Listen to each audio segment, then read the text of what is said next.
প্ৰতি বছৰ ধৰি এইবাৰো পিছ পৰি থকা নাই অসাধু ব্যৱসায়। এইবাৰো ৰমজান মাহৰ সুবিধালৈ একাংশ অসাধু ব্যৱসায়ৰ মূল্য বৃদ্ধি কৰিলে। আছে এটা নিৰ্দিষ্ট বিভাগ, কিন্তু কাণ সাৰ নাই। হয়, হোজাৰ বিভিন্ন প্ৰান্তৰ লগতে মূৰত ঝাৰতো অভাৱনীয়ভাৱে মূল্য বৃদ্ধিৰ অভিযোগ তুলিছে সচেতন ৰাইজে।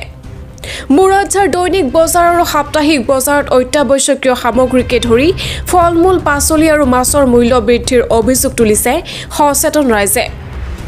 হোজাই জিলা প্ৰশাসন তথা যোগান বিভাগক ব্যৱস্থা গ্ৰহণৰ দাবী জনাইছে স্থানীয় গ্ৰাহক ৰাইজে। আমি স্থানীয় গ্ৰাহক, আমিতো মুৰাদঝাৰ সাপ্তাহিক বজাৰৰ পৰা বস্তু ক্ৰয় কৰোঁ।